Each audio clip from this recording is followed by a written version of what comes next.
My name is Enid Rice. I'm the interim director of the CSUMB Salinas Center for Arts and Culture, which I can now say without stumbling. And I just want to welcome you to our Guardian Scholars panel, which is our first program for our new Lost Childhoods, the Unofficial Stories exhibition, which opens tonight from 5 to 9. The opening is free. We have dinner for everybody, so please consider coming. There'll be music and all kinds of fun things. But for right now, I just want to introduce, or I'll have the panel introduce themselves, and they're going to speak for about 30 minutes and answer your questions too, I'm sure. And then we can all walk over to the gallery and have Mr. Ortiz from Pico Del Sol, our lead artist at the center, who can also help answer questions about the exhibition. So thanks again for coming.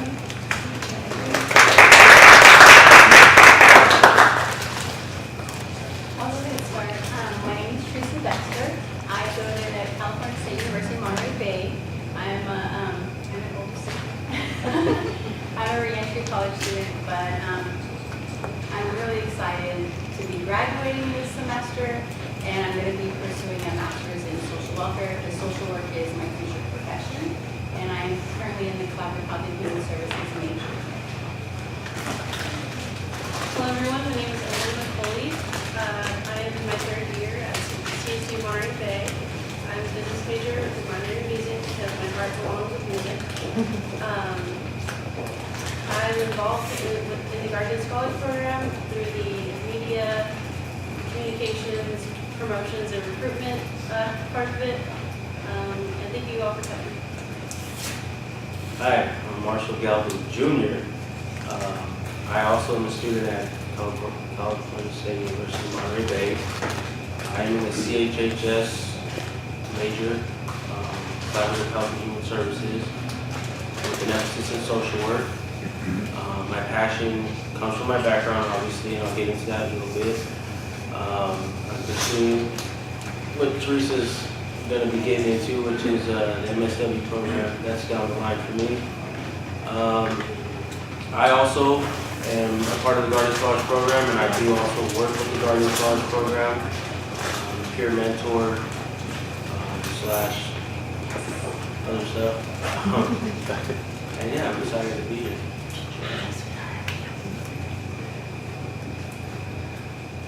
So I can go ahead and start with my journey back to college. I know Enid was saying that there's some potential students out there that might want to go to CSUMB or just kind of go to college. It was a little scary for me. I went to a junior college because I couldn't afford to go right into a 4-year. But I went to a junior college when I first emancipated out of the foster care system, and I had a really difficult time because I couldn't figure out my life. I was like trying to work and pay my rent, and I mean it was just so much. And I tried to go to school, and I had a really difficult time with it. And finally, I just stopped going and focusing on living because I was really worried about, like, oh my gosh, I just have to survive. If I could just survive, then I made it. I'm successful. And so college after that wasn't really. Oh, thank you. College after that wasn't really a big deal for me because I'm like, well, I made it. I have a job. It's a good job. It's a job that I can flourish at, and I'm happy. It wasn't until I get really emotional about this because it wasn't until I saw my husband graduating at the University of Davis. It was so amazing. It was so amazing. I saw him in his robe, and they called him out, and there was tons of students lined up. And this was like 15 years later that I decided to drop college. And I saw him standing in all his glory, and I thought, that is where I need to be. I need to be there, and I don't know how I'm going to get there, but it doesn't matter. I'm going to get there. And I remember when he graduated, I was crying, and he probably looked at me like I was crazy, but I knew in my heart that I saw myself graduating at that moment, and I was like, if he got honors, I'm getting honors. And if he graduates, I'm going to graduate. And he's getting a master's, I'm getting a master's, because I'm capable of doing all those things as well. And that's how my journey began. I didn't know how I was going to pay for college. I didn't know what was going to happen, but it didn't matter to me. I just knew I was going to start. And when I started, I was afraid, but it was a beautiful fear because I was like, if I do this, and if I conquer it, I can do anything. And once once I started that first semester and I conquered it, I knew, I was like, good luck, here I come, and I'm not stopping. And so here I am now. I'm going to be doing a master's of social welfare, social work. I'm not sure where I'm going to go yet, but I do have 2 schools that I applied to, and I'm going to go to one of them. And I'm so excited, and I can't wait to get there, because now I know, like, this is exactly where I was supposed to be. And I'm so grateful. So if you have any questions about college, I mean, I'm ready to speak about those.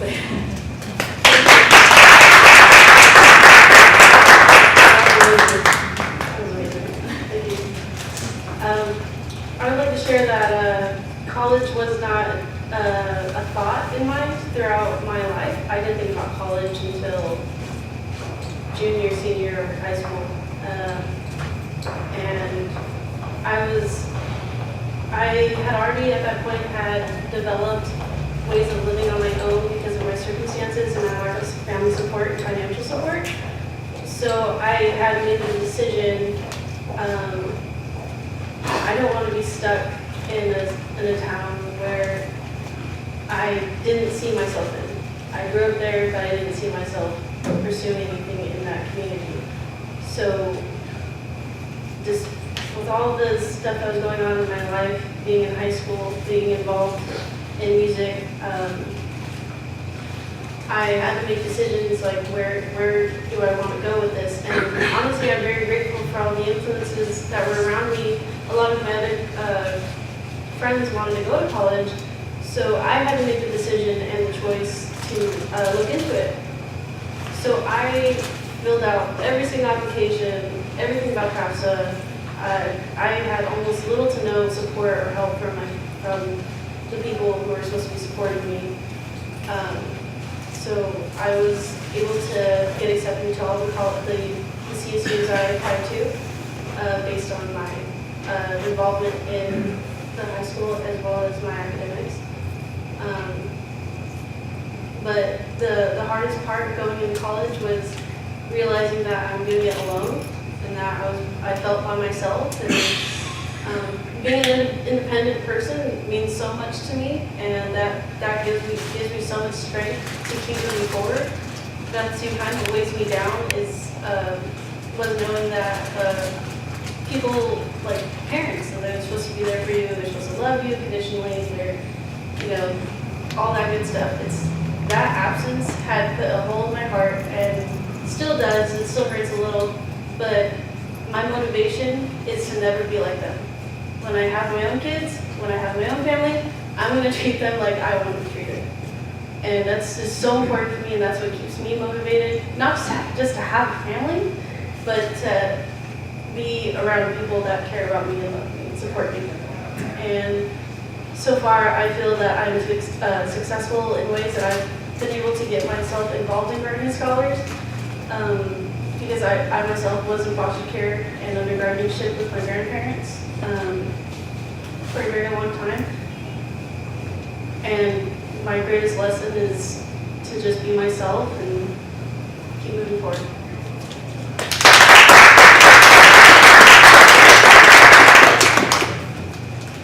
I don't know how to follow that. So for me, I'm sitting here reflecting right now, and really college wasn't even, high school wasn't even on my radar. I dropped out in 11th grade. What was on my radar was drugs and alcohol and sex and violence, and really fleeing the foster care system. I grew up in the foster care system. I was 4 years old when I entered. My parents, DVKs, drugs, the typical stuff, typical in my life anyways.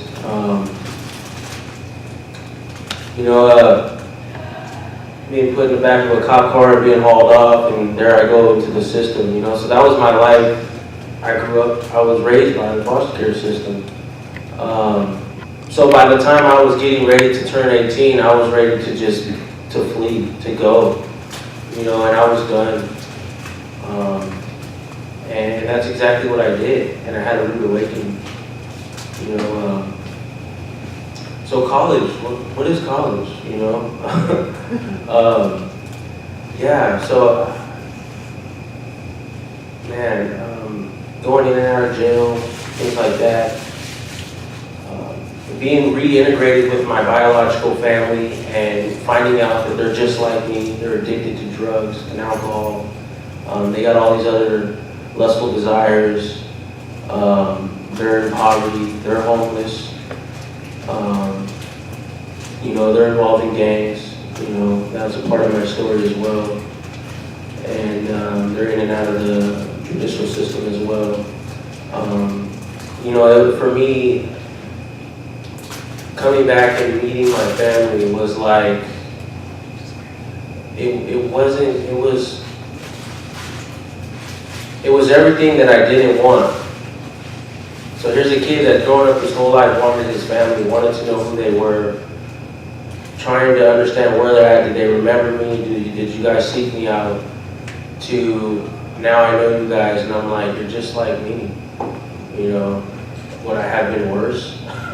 You know what I mean? So it's one of those type of things. But as far as like school goes, education, you know what? When I first started trying to get into recovery and get sober and stuff like that, it was a struggle. It really was. But nonetheless, I attempted it. And during one of my stints of being in recovery, and I really accredit getting sober to probation, really. I mean, I don't know if anyone's ever been to jail and stuff, but it's not really a nice place. It sucks.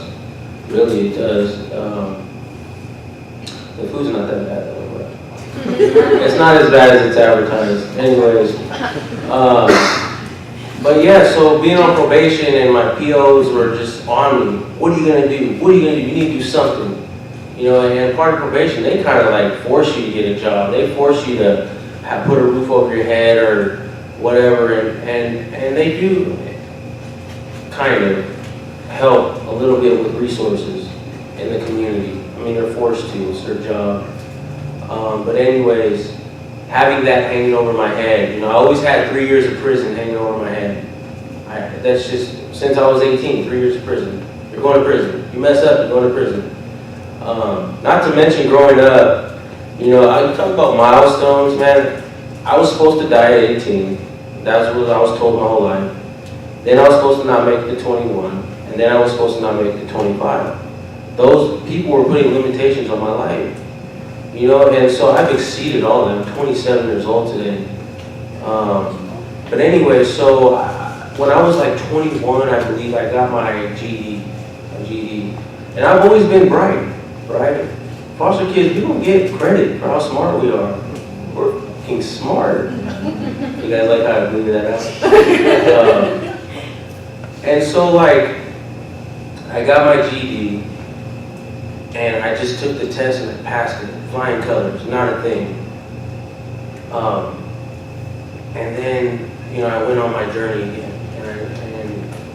and I of course, relapsed, went back into all of that. But anyways, how college came for me, and I'll make this really quick, is in 2012, I stumbled across Galvan College in Gilroy, California, and I ran into this wonderful program, POPS, and they told me that college is for me, and they told me that I can have a future, and they told me that no matter what your past is, you can succeed.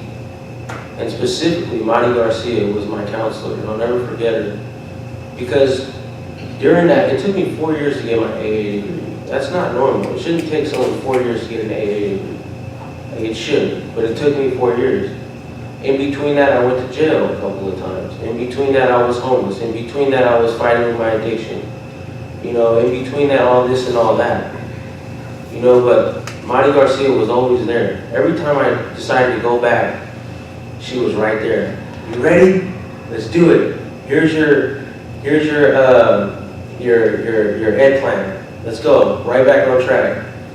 And it really kept me right on track. And finally, 2014 was my year. I got sober in 2014. I got on probation in 2014. And I completely took hold of my life in 2014. It wasn't great, but I did it. And I'm still a work in progress. But I ended up getting my degree, my AA degree in 2017. From there I transferred to Monterey Bay, and it's been lovely, man. It's been lovely connecting with Guardian Scholars and EOP, and you know, I made Dean's List my first semester at Monterey Bay. And Teresa, she always makes Dean's List. Dean's List? And we made Dean's List. I'll stop talking, but basically, you know what, like, it's been a journey. And for all of us here sitting here, even some of you guys in the crowd, you know, to come from where we come from and be in a position that we're at right now where we shouldn't be. 8% of foster youth get a college degree, 8%. You know, think about all the foster youth there are in this country. You know, so we're blessed. You know, we're gonna continue to keep going. Thank you.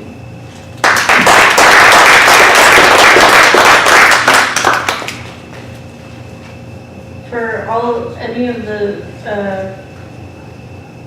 anyone who's thinking about starting their journey for college or starting a new job or anything that would make their lives different and better for themselves, it's always going to be a process. It's just you have to start at step one and you just go along with the rest. Like, you're the one who has to pull yourself up there.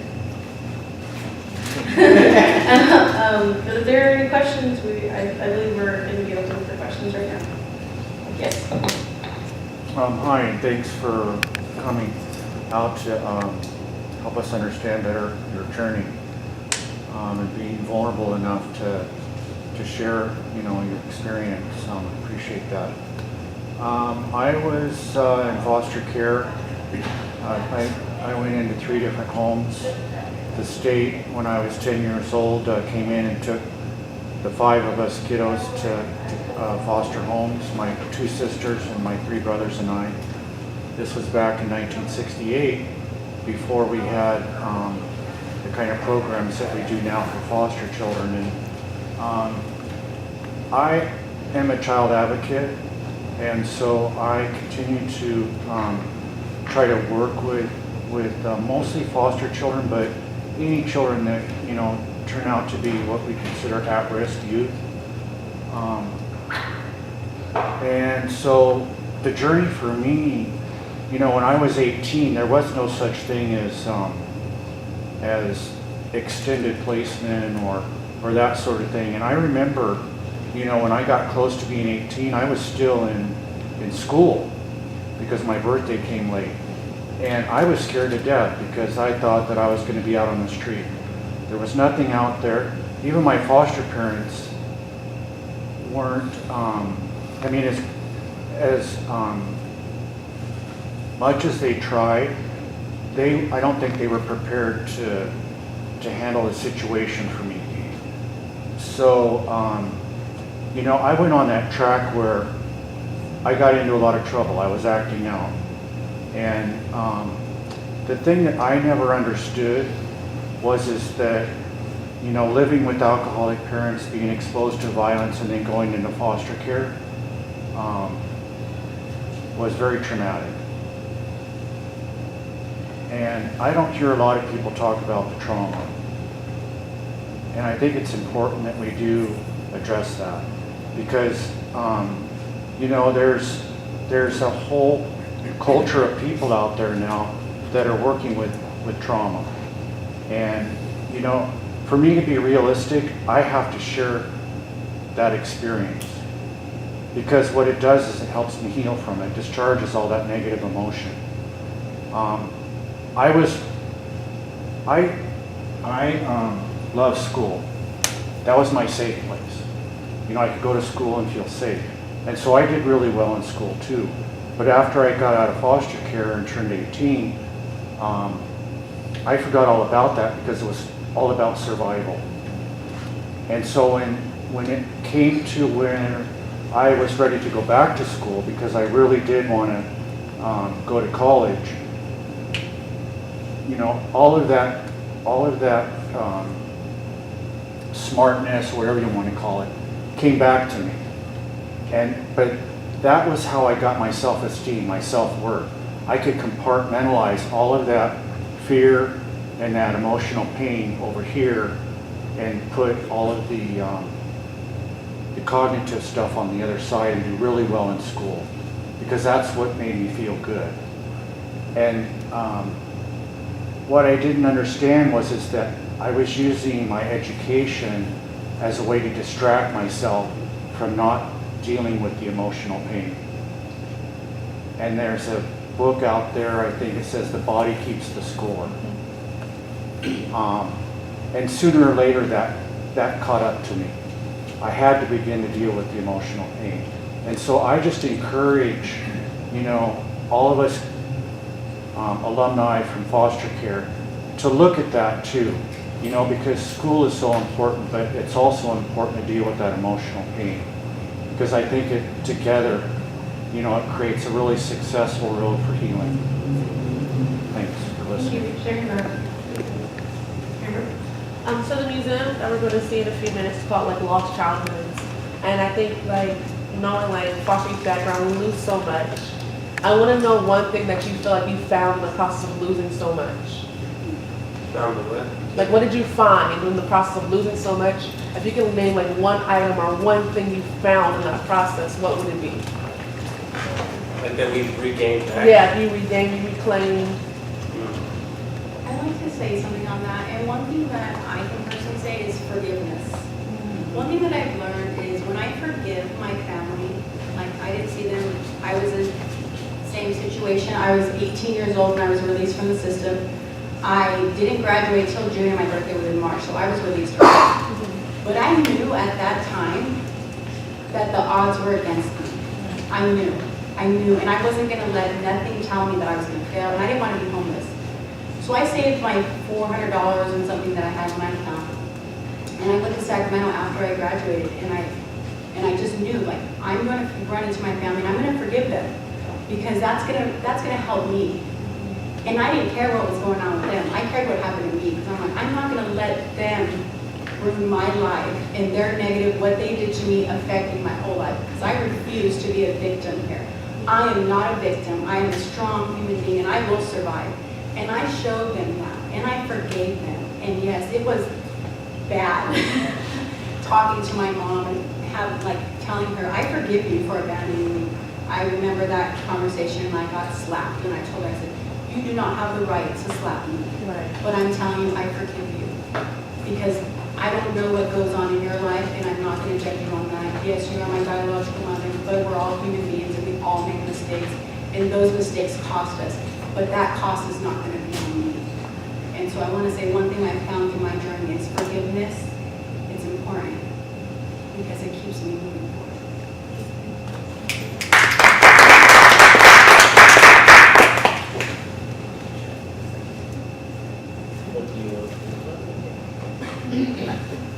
All right, so for me, something that I found is my identity, really.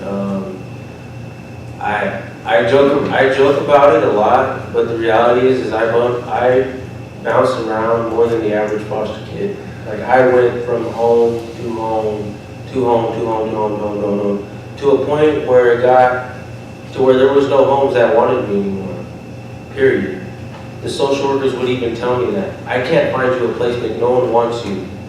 There's this thing, we have a track record, I didn't know that. Just like you go to jail and you have this stack of all this stuff that you've done and a portfolio, right? People incarcerated, they have a portfolio, just in case you guys don't know. Well, foster kids had a portfolio too. And mine was it was pretty thick, and so bouncing around, being exposed to different cultures and different ethnicities and different values and beliefs and religions and even just geographics, cities, everywhere. I didn't have an identity. I didn't know who I was. Who am I? But now I know who I am. and I respect the struggle, I respect the process, and I respect where I was. But today, where I was is not where I'm at today. And today I know who I am, you know. And so yeah, my identity, that was one of the biggest things, one of the biggest question marks in my life. Who am I? Who do I belong to? What is my purpose in this life? What do I do? Am I just a target, punching bag for life? You know, but today I know that that's not the case, so right here we go.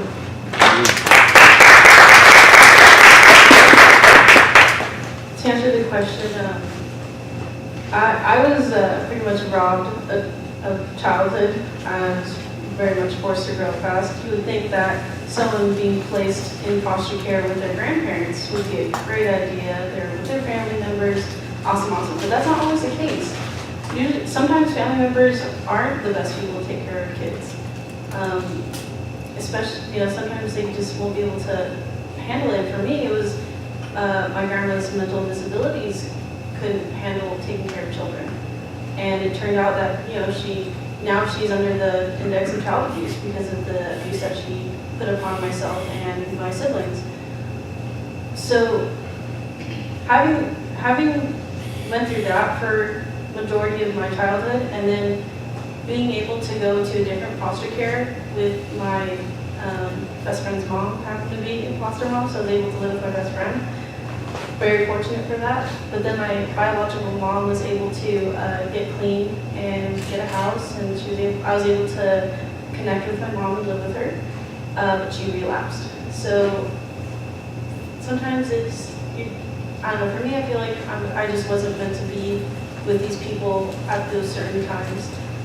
But my mom had then kicked me out of the house. So throughout all the circumstances, what I had gained from that is absolute independence. Absolute independence. I feel power. I feel, even though I wasn't loved, I didn't get the love that I deserved. I found love. I found love in other people. I reached out to others. I made genuine friendships, and I just want to know that a lot of those amazing friends are in this room right now, supporting me doing this. And I've been able to advocate for people. I've been able to care for people. I've been able to, just give to others. I feel like that emotion that was not given to me, I had developed it on my own. And that gives me a lot of strength in what I do.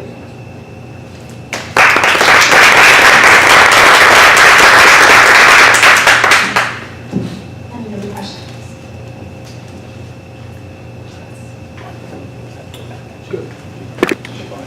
Go ahead. A lot of the work that I'm involved in, get to see a lot of foster youth caught up in the systems, the juvenile hall system, youth centers, and you begin to start kind of making connections of, like, you take a number and you realize, like, wow, there's a lot of the kids who are locked up are foster youth. And then you start seeing, you turn on the news, you see these ICE raids happen, families that are getting broken up. And first question that comes to my mind is, well, what's going to happen to the kids? And so it brings me back to law enforcement and the foster system. What do you guys see in terms of that future? Is there, I don't know, it's like, how does the relationship between the law enforcement and the foster system get better? And does that mean that they lock up more kids? Getting better meaning lock up more kids, or is getting better meaning like that the foster system is given enough resources to bring all those youth back home, or what? Because it's the ICE raids and all of that is really first thing that's coming to mind, they're taking away the parents. What's going to happen to the kids? I just want to note that amazing people who have experienced the foster care system and being homeless and being locked up and incarcerated. And I feel like those individuals who have experienced that and who are pursuing futures to help those kind of populations, just like Marshall and Theresa here, I feel like those kind of people are going to make the difference for that. I feel like those people are going to make it better. That's a good way to bring it together. Like, what's going to happen? How are we going to make this a better world for foster youth, right? When you think about it, that's a multi-level question because we got to talk about the source. The source is the child is in pain. The child is acting out.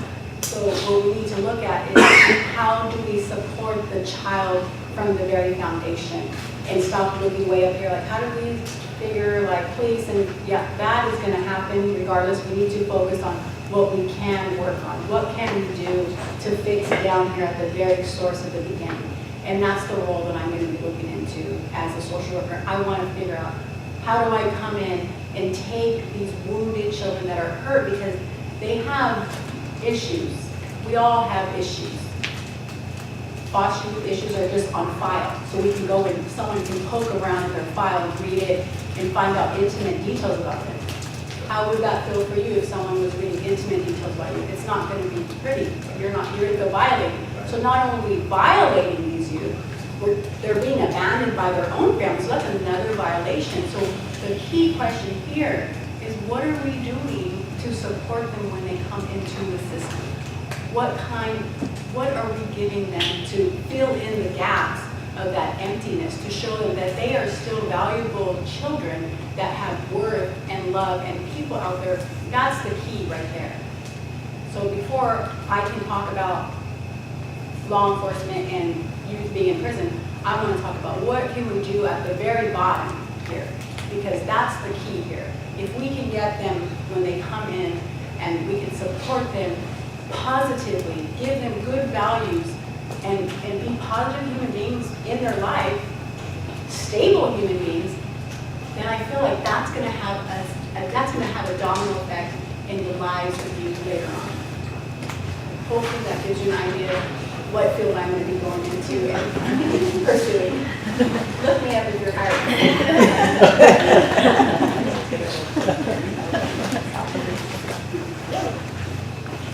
There's a lot of broken systems in this country, right? I mean, the real question is how do we stop kids from even entering the foster care system? That's the real thing to be tackled, but that's going to happen anyway. So since it's going to happen, I'm kind of thinking, and I'm thinking from my experience as well. And I think what California actually is trying to do now, right, the state, concerning group homes, really. Because what's happening is kids are being institutionalized. And it's not happening only through, people think of institutionalized as being in a psych ward or in a jail, or that's institutionalized. But what's happening is these group homes are institutions, you know? It really dehumanizes somebody from experience. And so kids are taking that and they're kind of making their own way of life, right? I have no family structure. I'm a free agent per se, and I'm just going to do whatever I want to do. And that mindset is going to lead to, you know, all the things like addiction and incarceration, and that cycle is just going to keep on going. So I think to answer your question, and really to add to what they said, because they said exactly the things I was thinking was, you know, people like us, we're going to make the difference. You know what I mean? What better way to have somebody that's been there, done that, help you navigate through that? You know, I didn't have that. That was a key element that I missed growing up in the system. There wasn't somebody that said, hey, you know what, let me just keep it real with you. I've been in your shoes, you know, this, and that. Look where I'm at today. I didn't have that role model. There was always that person from the outside looking in. Oh, I'm sorry you feel that way. I'm sorry you're going through that. You know, I don't know what it's like personally, but let me see if I can help you. That doesn't help. So people like us, you know, we need more foster youth to rise up and really give back, really. But getting foster kids to, so back to what the state's trying to do, they're trying to eliminate the length of group homes. See, when I was coming up, group homes were a permanent residence. They were the last resort. They were for the kids that couldn't get to a foster home. Throw them in a group home. You know what I mean? Give them some rules, some structure. Feed them 3 times a day. Give them a bed. Send them off to school. You know, that was the thing. But now what they're trying to do is they're trying to make group homes a temporary placement. They're even trying to change the name. I forget the name they're trying to change it to. But it's to a temporary, it's temporary. It's a transition. Let's get you back to a family setting. So I think that's what's lacking with foster youth, is they're lacking the family component. And it's really turning people into savages, really. Yeah, so. Oh. What you're talking about is 8507, which is the assembly bill that was passed to turn all group homes into intensive therapeutic homes, resource homes, and they are also known as STRTs. So that's what I wanted to. Thank you. See, collaboration, that's fun. So first, thank you for sharing, being very open, honest, and raw, and vulnerable about your stories. I know that's not always easy to do in a room full of people. My question is, what advice would you give to a current child in the foster care system, or kind of like now that you all are in college, about to graduate, pursuing graduate school, what advice would you give to yourselves at 10 years old, at 17 years old? Kind of like along those lines, I wish I knew then what I know now.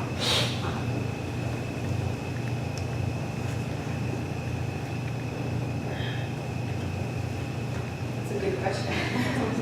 Yes. Looking back, being someone that re-entered the college scene, I think one thing I would say to myself is be okay with being a part of the system, because I was really ashamed. I was ashamed of it. I didn't want anyone to know, and I hid it for so long. It was so exhausting hiding it.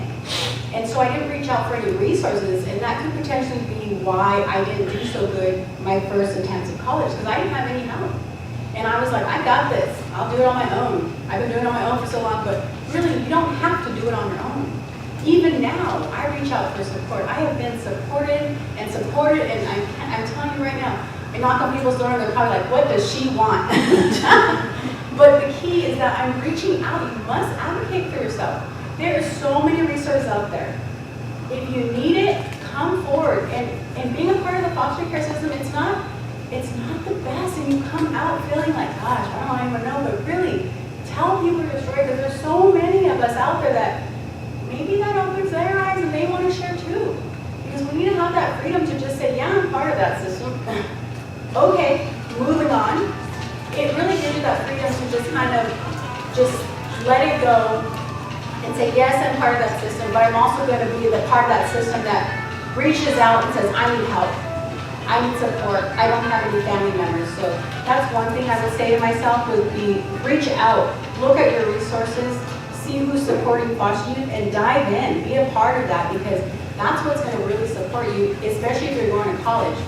Use the resources that are available to you. You went through the system, you might as well take advantage of those resources that are there. One thing for sure, going along with that, is embracing your identity.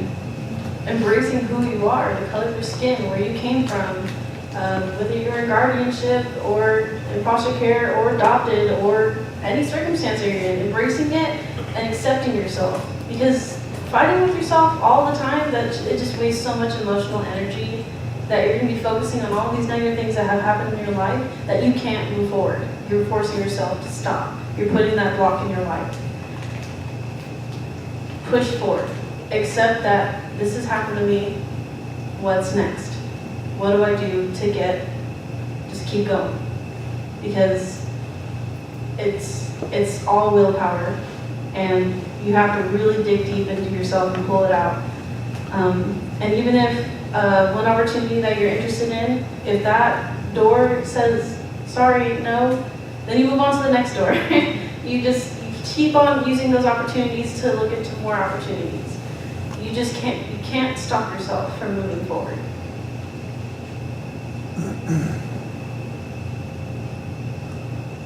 I don't know what I would tell my 4-year-old self that just got ripped from his parents. And I went through it. I don't know what I would tell a 4-year-old that just experienced that. There's nothing to say, really. If I'm talking to my 10-year-old self, I would tell myself it's okay to feel. My experience was that my feelings weren't validated. They weren't, they were constantly trying to be pushed under the rug, per se, or someone was always trying to, I don't know if I'm using the right term, coax me, right? Just, I don't need that. Let me feel. And I was so afraid to feel that I didn't, and I suppressed everything. And so I would tell that kid, feel. Your feelings are real, they're validated. It's okay. You know, and then like for a teenager, really, I would say, I mean, there really isn't, give yourself a chance. You know what I mean? As a teenager, I didn't give myself a chance. Not at all. I had this story in my head, and that was it. That was life. I didn't give myself a chance to experience high school or, explore sports in high school and all these things. I was really athletic when I was a kid, you know. I just didn't give myself a chance. So I would tell the youth, give yourself a chance. But mostly I would just role model my life to them. And be like, hey, I was there. But yeah, pretty much. And then lastly I'll say too, just to add to the resources. But I'll tell this to you guys, and I tell it to everyone. Being in foster care is, the resources you have, the benefits you get of being in foster care is similar to, and I hope this doesn't offend anybody, but an elderly person getting Social Security income. Foster kids have that for them on tap. Our school is paid for. I haven't had to put a dime into my college education. Rightfully so. You know, and kids do not know that. They do not know that. So resources, definitely.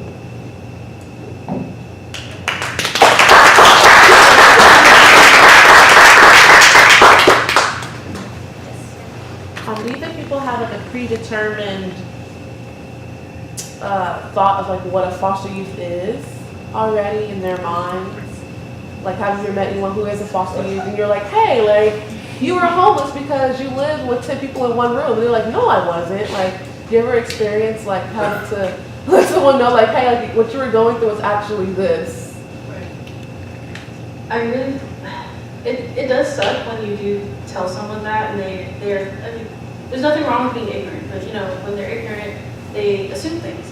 So I think the worst thing to assume is to assume that someone is helpless because of that. We're not a helpless population. You know, we just didn't have this other like factors that most would have.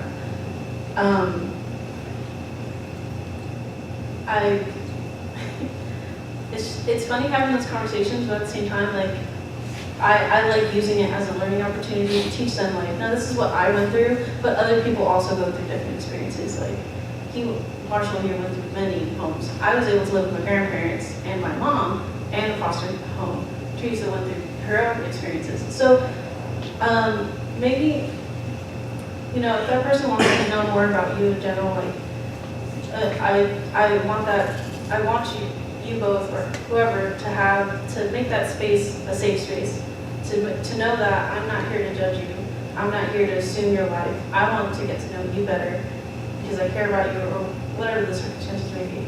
But just being open to someone else's experience is the most important thing rather than assuming this person's helpless. This person is adopted, so they're not real, or like, I don't know, it's just don't assume things, you know, just be open. I just want to make sure I have your question correct. You're talking about non-foster community, right? Speaking to a foster community and they're sharing their story and then they're making assumptions based on what the foster youth says. Okay, so I'll make sure I got that clear. Yes, creating that awareness is really important, but also educating, you know, giving them that knowledge, because there is a stigma behind foster youth. Oh, they're all homeless or nobody wants them. There is a stigma. But we can all break that stigma by saying, yes, for example, I could have been homeless. When I was 18, I was released from the system. If I didn't set myself up, I could have been homeless. So yeah, I could have easily been part of that community, that population, but I wasn't. So I was fortunate that I prepared myself to not be homeless, but there are so many more perspectives like that, because someone could have read that as, oh yeah, she almost was homeless, so she was, oh gosh, almost being homeless is pretty serious. So someone's view on that could be very different from mine. So I could have been like, well, I said I was not homeless, I almost was homeless, but it could mean two different things to other people. So we just want to keep that open, that talk, and saying, oh yeah, no, this is what I really meant. How did you perceive it? Because if I came across that way, that's not how I meant it. Because we are the ones telling the story. But if you're hearing it a different way, you can always just ask. We don't mind telling our story if we're already open and if we're on a panel.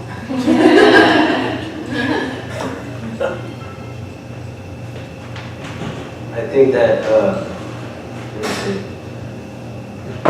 I know that growing up, it was like, people just didn't know. They didn't know. Like my friends, they'd be like, who's that? You know what I mean? They don't look like you, you know what I mean? Like, they never said that, but I'm sure that's what they're thinking. Well, who's that? You know, and I would see my friends get picked up by people that look like them and stuff.